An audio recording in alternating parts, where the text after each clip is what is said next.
Qu'est-ce qui relie le lancement de la chaîne MTV, la sortie du premier ordinateur grand public et la naissance de Britney Spears? L'année 1981, à l'échelle de l'histoire, c'était littéralement il y a 5 minutes. Mais au même moment, dans les mines de fer, d'or et de cuivre de Mauritanie, à l'ouest du Sahara, des esclaves continuaient de travailler, privés de droits, non rémunérés et en toute légalité. La Mauritanie sera le dernier pays au monde à interdire l'esclavage, justement vers la fin de l'année 81. Cependant, les propriétaires d'esclaves n'y seront punis qu'en 2007. Si l'on ne se penche pas sur la question de l'esclavage, cela peut sembler étrange que cela soit arrivé si tard. Mais en réalité, l'idée qu'il est inconvenant de posséder des êtres humains comme du bétail n'a que quelques siècles. L'esclavage, au contraire, a déterminé la vie quotidienne, l'économie et la politique humaine pendant des milliers d'années. Nous lui devons la démocratie, le commerce mondial, l'ère de la colonisation et des élections aussi amusantes qu'aux États-Unis. Tout le monde moderne repose, d'une manière ou d'une autre, sur le travail des esclaves. L'esclavage a nourri des pays entiers et a engendré les personnes les plus riches de l'histoire. Beaucoup n'aiment pas se souvenir de cela. Pour nous, aujourd'hui, il est même difficile de concevoir comment il est possible de posséder un autre être humain. Mais en même temps, nous oublions qu'à l'heure actuelle, sur la planète, il y a 20 à 40, non pas des milliers, mais des millions d'esclaves qui vivent et travaillent sans relâche. Minimum. C'est 10 fois plus qu'il n'y en avait aux États-Unis avant la guerre de sécession au XIXe siècle. Et aussi cynique que cela puisse paraître, les gens valaient plus autrefois qu'aujourd'hui. Nous voulions faire cet épisode depuis longtemps, car j'ai toujours été agacé par le déséquilibre dans la façon dont on parle de ce phénomène. Aujourd'hui, quand on parle d'esclavage, dans 99 cas sur 100, on pense aux États-Unis, au commerce triangulaire, à Django et au roman sur Huckleberry Finn et la case de l'oncle Tom. Presque tout le récit est devenu américano-centrique. Nous allons bien sûr en parler aussi. Mais la traite des êtres humains et l'exploitation d'esclaves personnels sont une histoire universelle et largement oubliée. Aujourd'hui, je vais vous raconter ce que c'est que d'être à la fois propriétaire d'esclaves et esclave. Nous allons plonger dans différentes époques et différents pays et essayer de nous mettre dans leur rôle. Ce sera un récit non linéaire et difficile. Donc, je vous préviens tout de suite. Parfois, ce sera effrayant. Dans cette vidéo, vous découvrirez comment utiliser efficacement le travail forcé, pourquoi les partisans de la démocratie aimaient tant l'esclavage et qui continuent encore aujourd'hui à faire le trafic d'êtres humains. Je suis Faik. Vous êtes sur une chaîne où les histoires intéressantes ne sont pas seulement racontées, mais aussi expliquées.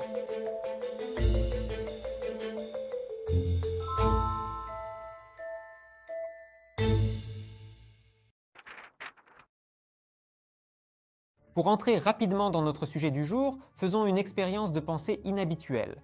Imaginez que vous vous retrouviez dans l'Empire aztèque, disons au XVe siècle. Vous n'avez pas d'argent et vous n'avez pas non plus d'instructions, comme dans notre vidéo sur Ivan le Terrible. Et là, disons qu'on vous attrape en train de voler. Pour vous, c'est la fin. Vous allez maintenant devenir esclave, c'est certain. Chez les Aztèques, les voleurs et les débiteurs devenaient esclaves. On les appelait tlatlacotins. Leur vie n'était déjà pas facile, mais même le processus d'initiation était humiliant. On vous amène chez votre futur maître, à qui vous commencez à supplier « Cher monsieur, permets-moi de devenir ton esclave ». 4 anciens respectés assistent à ce rituel humiliant. Mais on ne vous emmènera pas en esclavage tout de suite. D'abord, on vous donnera de l'argent, autant que vous valez. En général, cela représente environ 30 morceaux de tissu de coton, et on vous laissera libre. Cette somme vous suffira au maximum pour 1 an, et pendant toute cette année, vous vivrez en vous rappelant « Bientôt, vous deviendrez un véritable esclave ». Il n'y a aucun sens à fuir. Il vaut mieux accepter son destin que de finir en dîner pour un jaguar. Une année passe, et vous entrez alors au service du maître.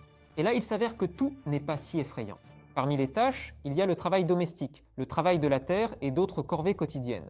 En fait, vous êtes un serviteur, mais au lieu d'être payé en argent, vous recevez des vêtements, de la nourriture et un toit. À part votre statut, vous ne différez guère des autres Aztèques modestes et peu nobles. Vous vous habillez à peu près de la même façon, vous mangez à peu près la même chose, principalement du maïs et de la courge. Vous vivez dans la maison du maître ou dans une annexe séparée. Chez les Aztèques, les maîtres étaient tenus de traiter les esclaves avec humanité. Il était interdit d'infliger des châtiments corporels sans raison. Les esclaves avaient le droit d'épouser qui ils voulaient, d'acheter des objets du quotidien, des maisons, des terres et même d'avoir leurs propres esclaves. Dans un tel système, n'importe qui pouvait devenir propriétaire d'esclaves, à condition d'en avoir les moyens. Les esclaves appartenaient aussi bien à la noblesse qu'aux gens du peuple. De plus, si vous parveniez à économiser un peu d'argent, vous pouviez vous racheter vous-même. Cela prenait au moins 3 ou 4 ans. Ce n'est pas agréable, mais ce n'est pas non plus la fin du monde. D'ailleurs, vos enfants naissaient déjà libres. Eux aussi, en théorie, pouvaient vous racheter. En somme, la vie d'esclave en Amérique centrale n'était pas si mauvaise que ça. Enfin, à l'exception d'un tout petit détail, les sacrifices. Les villes aztèques étaient de véritables merveilles d'ingénierie. Canaux, systèmes d'irrigation, aqueducs, et tout cela intégré dans un relief très complexe. Autour, il y a des montagnes et des jungles marécageuses. La capitale de l'Empire, Tenochtitlan, a même été construite au beau milieu d'un lac. Le plus étonnant, c'est que les Aztèques y sont parvenus sans même utiliser la roue, car ni eux ni les autres peuples autochtones du Nouveau Monde n'ont jamais réussi à l'inventer. C'est ainsi que s'exprime une idée reçue très répandue. Les Indiens connaissaient la roue, mais il était difficile de l'utiliser pour son usage principal. Dans la jungle et les montagnes, ils ne pouvaient pas construire de route convenable. C'est pourquoi ils transportèrent les marchandises en bateau ou sur leur propre dos. Aujourd'hui, les gens ont un autre problème. Il y a des routes, il y a des voitures, mais il n'est pas évident de choisir une voiture sans stress ni surcoût. Ce défi est relevé par le service Avito Auto. Un large choix et un système de filtre très pratique vous permettent de trouver une voiture pour n'importe quel besoin. Vous ne voulez pas voir les voitures d'occasion ou les offres des concessionnaires? Pas de problème. Vous cherchez une voiture avec une remise ou une assurance aux AGO offerte. Et c'est possible. Avito Auto vérifie les vendeurs, leurs voitures et leurs documents, et marque ceux à qui on peut vraiment faire confiance. Grâce au service, vous pouvez obtenir toutes les informations sur la voiture de vos rêves, du kilométrage réel à l'estimation des coûts de possession. Aucun stress ni perte de temps. Vous choisissez, vous achetez et c'est parti. Suivez le lien dans la description et voyez par vous-même à quel point Avito Auto est pratique. Et nous revenons là où on aurait pu se passer de voiture. La probabilité que vous deveniez un cadeau vivant puis moins vivant pour les dieux était faible. En général, ce sont les prisonniers de guerre qui étaient conduits à l'autel. Les esclaves, eux, n'étaient pas touchés. Pour se retrouver sur la pierre rituelle, il fallait vraiment avoir contrarié son maître. Dans ce cas, il avait la possibilité de vous vendre sur un marché spécial. Et là, tout dépendait de la chance. Soit un marchand vous rachetait, soit c'était un prêtre. Je ne peux pas décrire en détail la mort qui vous attend si jamais vous êtes sacrifié, en raison des règles de YouTube. J'ai fait cela sous forme de texte sur Telegram. Comme d'habitude, je laisserai le lien vers le post dans la description sous la vidéo. Vous ne voulez pas finir sur l'autel? Eh bien dans ce cas, vous pouvez essayer de vous échapper de chez votre maître pendant qu'il vous expose sur le marché. De toute façon, vous n'avez rien à perdre. S'ils vous attrapent, ils vous exécuteront. Au moins, ils ne vous feront pas de dissection sans anesthésie. D'ailleurs, personne à part le propriétaire n'a le droit d'empêcher votre fuite. Si vous parvenez à vous échapper au-delà du marché, vous deviendrez une personne libre. Chez les Aztèques, c'était comme en Allemagne, où techniquement, on ne peut pas juger quelqu'un pour s'être évadé de prison.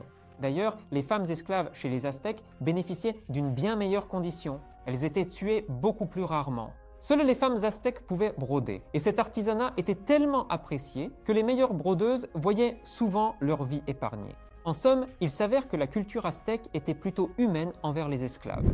Quelle que soit l'époque ou le lieu que l'on choisisse, les esclaves y étaient bien plus mal lotis. Voici un exemple parlant. 1000 ans avant les Aztèques, c'est-à-dire dès le VE siècle de notre ère, il y avait déjà des esclaves dans la froide Scandinavie, les Thralls. Ils avaient très peu de choses en commun avec leurs homologues américains. Si vous étiez un Thrall, vous n'étiez pas considéré comme un être humain, et aucune loi ne s'appliquait à vous. Cela présente certains avantages. Si vous êtes pris en train de voler avec une personne libre, seul ce dernier sera jugé. Vous êtes une chose. Comment pourrait-on juger un cendrier ou une chaussure? D'un autre côté, vous n'avez pas le droit de voter, de témoigner au tribunal ou de vous marier. Vous pouvez avoir des enfants, mais eux aussi seront des Thralls. Une seule exception, si l'enfant est né d'une femme libre. Vous vivez très probablement dans une étable ou dans une autre dépendance. En hiver, il faudra souffrir. Et les hivers, j'imagine que vous voyez de quoi il s'agit là-bas. Vous vous lavez avant l'aube avec de l'eau glacée tirée du puits ou du ruisseau. Ensuite, vous allez nourrir et garder les animaux, allumer le poêle et préparer le petit déjeuner pour votre cher maître et sa famille. Pour manger, vous avez les restes de la table du maître. Bon appétit! Ensuite, il y a le ménage, la lessive, la préparation du bois et d'autres tâches simples. N'oubliez pas de préparer le déjeuner et le dîner pour le maître. Et les plates-bandes ne vont pas se désherber toutes seules. Vous allez vous coucher complètement épuisé. Et demain, un nouvel épisode du jour de la marmotte vous attend. Dans le recueil poétique du XIIIe siècle, l'Edda ancienne, il y a un chant sur les Thralls qui décrit leur quotidien. Ils fertilisaient les champs, construisaient des clôtures, extrayaient de la tourbe, nourrissaient des cochons, gardèrent des chèvres.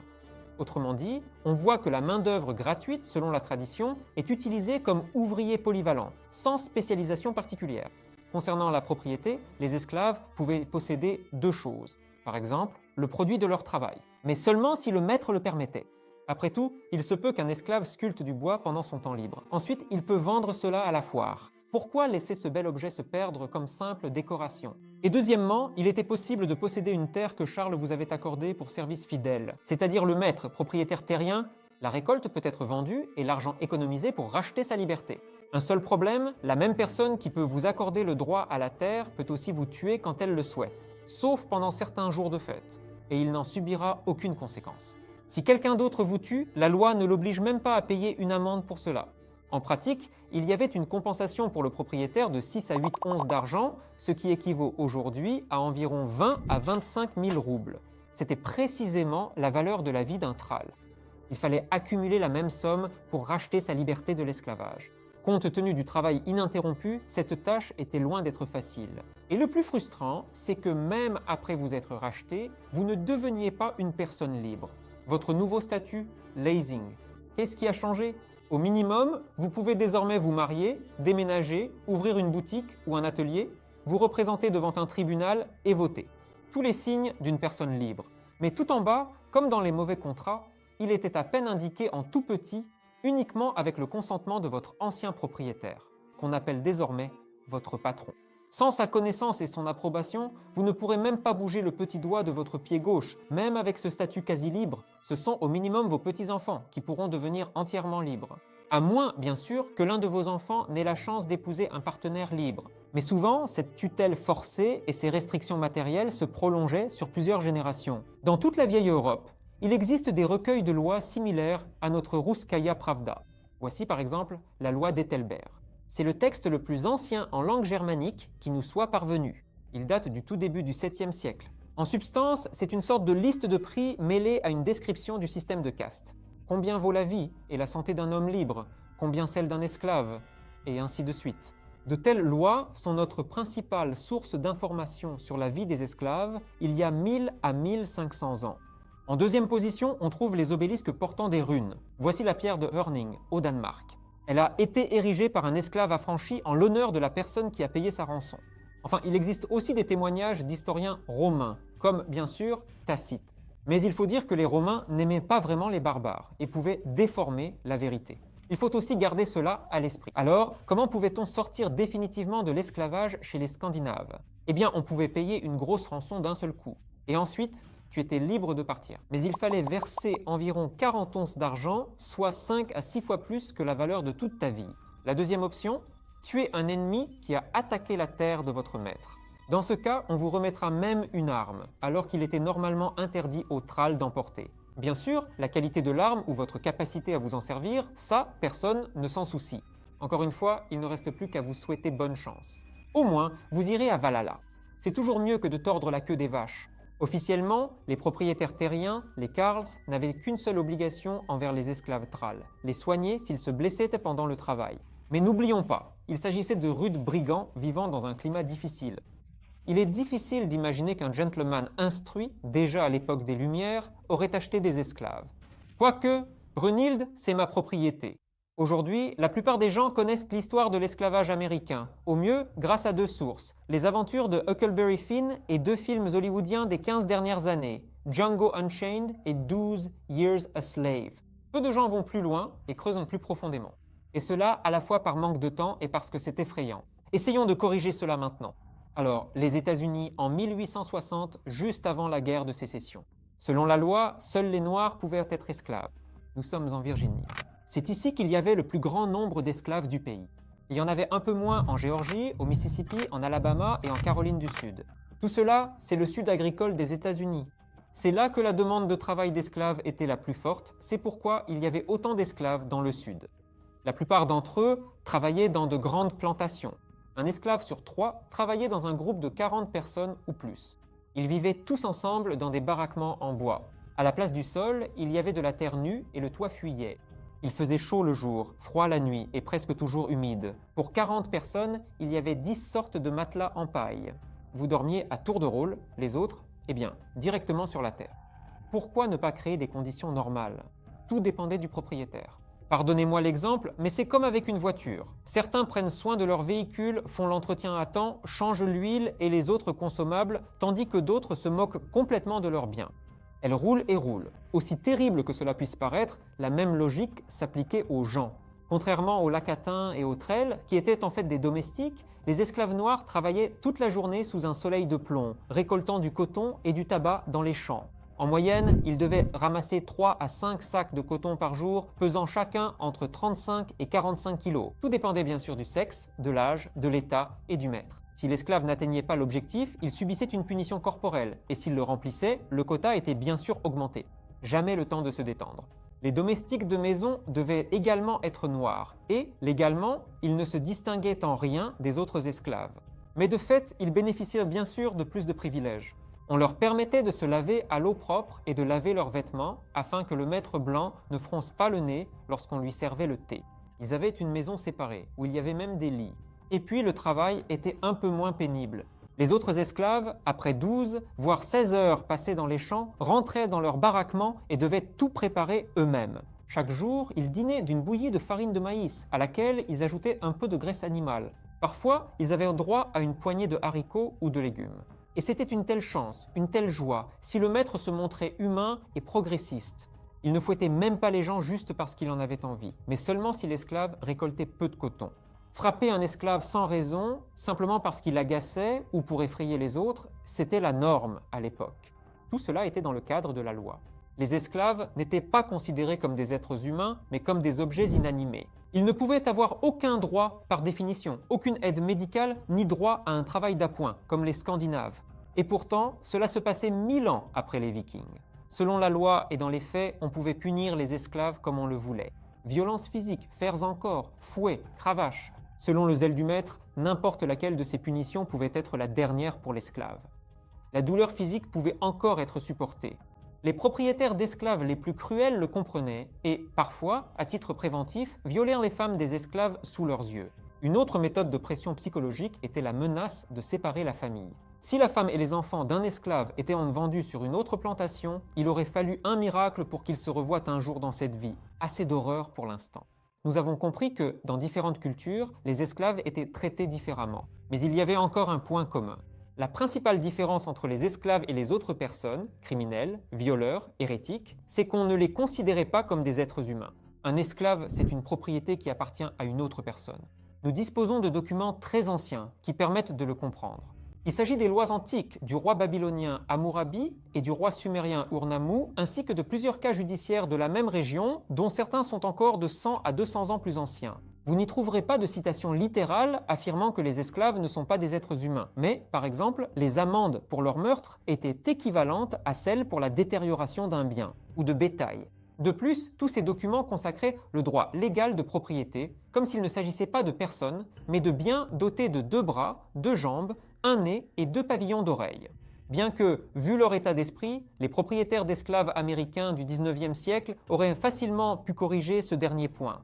Le plus intéressant, c'est qu'aucun de ces textes ne postulait l'institution de l'esclavage. Ils décrivaient simplement cette pratique comme quelque chose qui s'était établi il y a très longtemps, comme quelque chose de naturel pour l'espèce humaine. Ainsi, considérer les esclaves comme des objets inanimés a été inventé bien avant l'apparition de l'écriture. Que cela ait été moral ou immoral, cela nous paraît évident aujourd'hui. Mais voyons si l'esclavage était au moins rentable. Voici encore un exemple inhabituel. La Chine impériale et ses 2 premières dynasties, Qin et Han. Au Zhonam et 3e siècle de notre ère, la population en Chine était divisée en 2 catégories, les bons et les déshonorés ou humiliés. On entrait dans la catégorie des déshonorés à cause d'un crime, par exemple le vol. Ou bien, si tu regardais de travers un fonctionnaire de l'empereur, on considérait qu'il fallait punir sévèrement le coupable, et donc le réduire en esclavage, et toute sa famille avec lui, pour qu'il ne s'ennuie pas. Contrairement à nos histoires précédentes, où les esclaves appartenaient à des particuliers, même riches, ici, en Chine, le principal propriétaire d'esclaves était l'État. L'État avait besoin d'esclaves dans 2 cas. Premièrement, il pouvait les offrir à la noblesse, aux gouverneurs et à d'autres fonctionnaires. Les esclaves travaillaient dans les champs et à la maison. Là, tout est classique. Ce qui est vraiment inhabituel ici, c'est le calcul du nombre d'esclaves par personne. À l'époque des Qin, un gouverneur ordinaire pouvait posséder jusqu'à 50 âmes. Pour donner une idée, en Virginie, seul 1% des propriétaires d'esclaves pouvaient se permettre autant de captifs. Les autres esclaves travaillaient eux aussi pour le bien de la patrie. Ils construisaient des routes, des palais, creusaient des canaux, réparèrent des digues. Et la prochaine fois que vous vous demanderez comment les Chinois ont réussi à construire un mur de 22 000 km de long, n'oubliez pas, sur une population de 60 millions, jusqu'à 10% pouvaient être des esclaves. Et l'empereur Qin Shi Huangdi a rassemblé jusqu'à 1 million de personnes pour construire les sections nord de la Grande Muraille de Chine, et la plupart d'entre eux étaient d'abord des esclaves. Combien l'État économisait-il grâce à la main-d'œuvre esclave? Nous pouvons le calculer en nous basant sur les salaires des fonctionnaires. Aux postes les plus bas, comme les archivistes, les gens recevaient 600 kg de céréales par mois, du riz ou du millet. Il était impossible de tout consommer, car à l'époque, le grain servait de monnaie. Ainsi, même la moitié de cette somme, soit 300 kg de céréales par mois, représente environ 20 fois plus que ce qu'il faut pour nourrir un esclave. Supposons que vous êtes l'empereur et que vous devez construire un mur autour de la ville. 50 000 ouvriers ordinaires vont s'en charger pendant 1 an. Si vous confiez ce travail à des esclaves au lieu de bâtisseurs professionnels, vous économiserez plus de 170 000 tonnes de céréales. Même en tenant compte des dépenses pour les surveillants et autres ressources administratives, l'économie reste colossale. Et qu'en est-il des projets privés, plus modestes? Déplaçons-nous dans la République romaine au tournant de notre ère et regardons les exploitations agricoles primitives locales, qu'on appelait alors des latifundia. De quoi s'agit-il exactement? En substance, c'est un domaine d'au moins 120 hectares, et certains patriciens en possédaient même 2000. C'est comme la moitié de Moscou, mais seulement à l'intérieur du périphérique des jardins. Chez le philosophe Sénèque le Jeune, la superficie totale des domaines atteignait 12 000 hectares. C'est déjà presque comme toute la ville de Toula. Sur les latifundia, les Romains plantèrent des vignobles et des oliviers, plus rarement ils y cultivèrent des céréales ou élevaient du bétail. La récolte était le plus souvent vendue soit en ville, soit à l'exportation.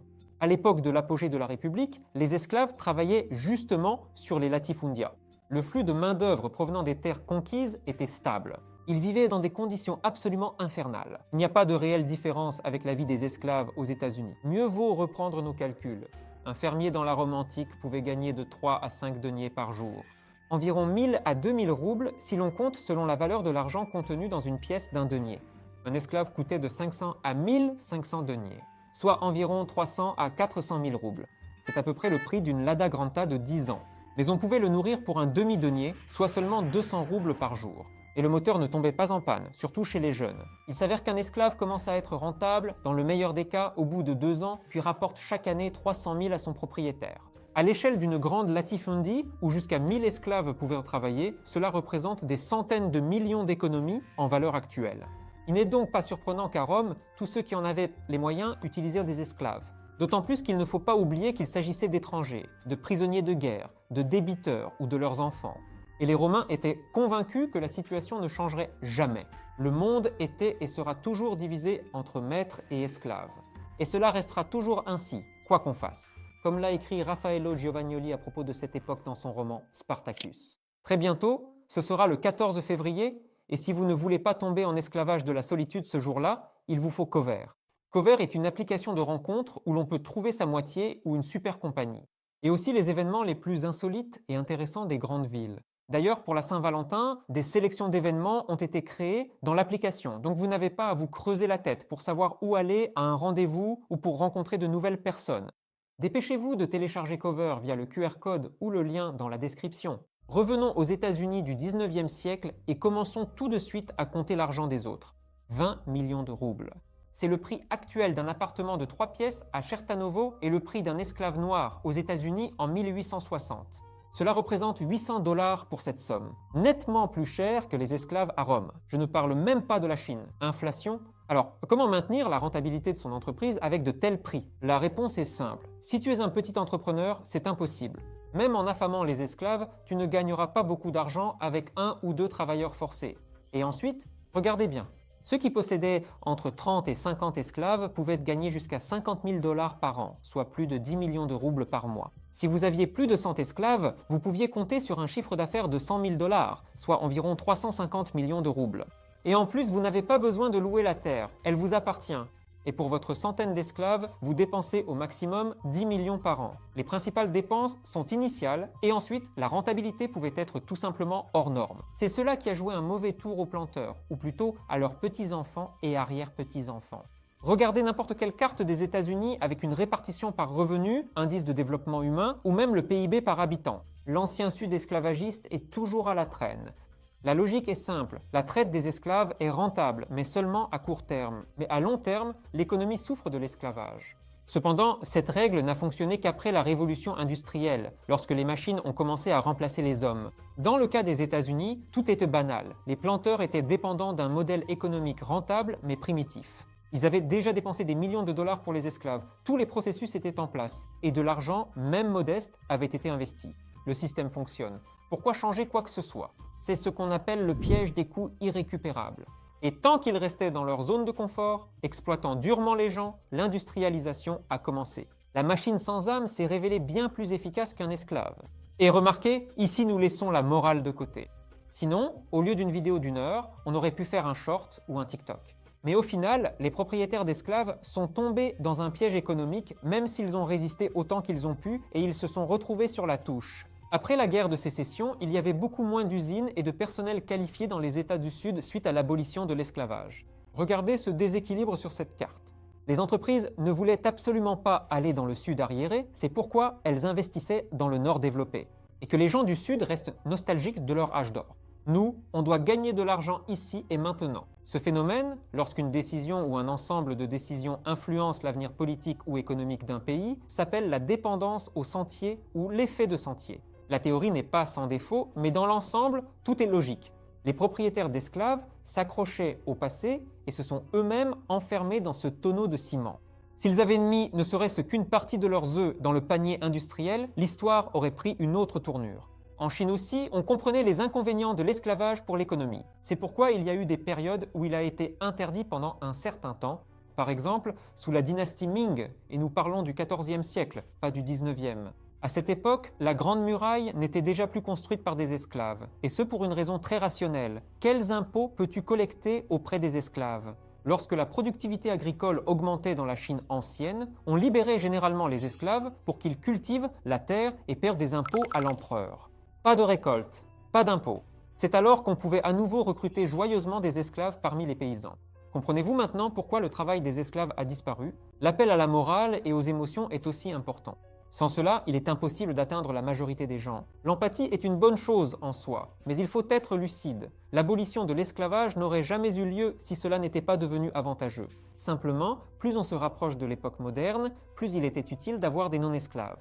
Des chercheurs des universités de Chicago et de l'Ohio ont calculé que l'abolition de l'esclavage a donné un coup de fouet à l'économie américaine équivalent à 4 à 35% du PIB actuel. Même l'invention des trains a eu, en moyenne, un effet moindre. Et cela malgré le fait que les États du Sud ont perdu énormément de temps à restructurer leur économie. Seul le travail libre peut durablement engendrer des innovations, et les innovations, c'est l'augmentation de la productivité et, au final, la croissance économique qui se transforme parfois en véritable boom. Ces arguments ont même réussi à convaincre certains propriétaires d'esclaves. D'autant plus que le président Lincoln a commencé à distribuer des terres aux fermiers libres. Plus de 12 000 hectares étaient attribués par État. La subtilité, c'est que seuls les États membres de l'Union, dont les sudistes s'étaient retirés, pouvaient obtenir ces terres. Une seule personne pouvait recevoir jusqu'à 65 hectares. Mais d'où Lincoln tirait-il ces terres? Il les prenait aux Indiens, mais nous préparons une vidéo à part sur ce sujet.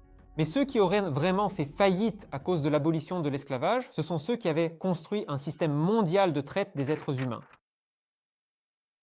Vous avez probablement rarement entendu le nom de cette personne. C'est Joshua qui possédait le plus d'esclaves aux États-Unis